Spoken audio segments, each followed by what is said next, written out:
Une femme peut te dire calmement, droit dans les yeux, open quote, je veux un homme stable, gentil, bienveillant, rangé, close quote. Très bien, mais le corps, lui, ne ment jamais. Quand tu regardes les tatouages impulsifs, les piercings accumulés, les modifications corporelles lourdes, la décoloration volontaire, l'esthétique de rupture, tu comprends immédiatement une chose. Il y a une incohérence entre le discours et le système nerveux. Et ce décalage, ce n'est pas moral, c'est biologique et psychologique. Partie 1, le corps parle avant la bouche. Le cerveau humain fonctionne ainsi. Le néocortex parle, discours social, valeurs affichées.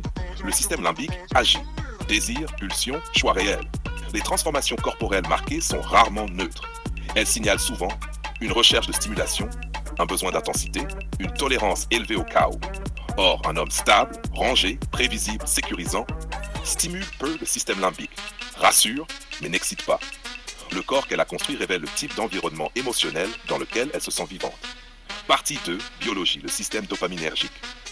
Les modifications corporelles répétées activent la dopamine, prise de risque, nouveauté, l'adrénaline, transgression, douleur contrôlée, parfois l'endorphine, autorégulation émotionnelle. C'est le même circuit que les sports extrêmes, les relations instables, les hommes imprévisibles mais charismatiques. Un homme trop rangé, trop doux, trop stable ne déclenche pas ces circuits, devient rapidement invisible sexuellement. Ce n'est pas le ment. C'est que son corps est câblé pour autre chose que ce qu'elle réclame. Partie 3. Psychologie. Le mythe de l'homme pansement. Quand elle dit, open quote, je veux un homme stable et bienveillant, close quote. Souvent ça veut dire, open quote, je veux quelqu'un qui répare les dégâts causés par ceux qui m'excitent, close quote. C'est ce qu'on appelle la demande réparatrice, pas la demande désirante. Elle ne décrit pas l'homme qu'elle désire. Elle décrit l'homme dont elle a besoin après coup. Erreur fatale de beaucoup d'hommes. Ils croient que le besoin crée le désir. C'est faux. Le désir précède. Le besoin arrive quand ça brûle trop. Partie 4. Le piège pour l'homme stable. L'homme rangé qui entre là-dedans devient le refuge, la sécurité, la rationalité.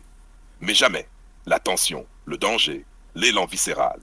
Il est choisi contre l'anxiété, pas pour le désir. Résultat, sexuellement tiède, émotionnellement épuisant, respecté mais pas convoité. Conclusion, la vérité brute. Quand une femme te décrit ce qu'elle veut, regarde ce qu'elle est devenue, pas ce qu'elle dit. Le corps est un curriculum vitae émotionnel. Il raconte ses attirances passées, ses seuils de tolérance, son rapport au chaos. Ce n'est ni bien ni mal, mais c'est réel. L'homme qui comprend ça évite de vouloir sauver, de vouloir rassurer, de vouloir correspondre à un discours. Il observe, il lit le corps, et il décide s'il est compatible, pas s'il peut être à la hauteur.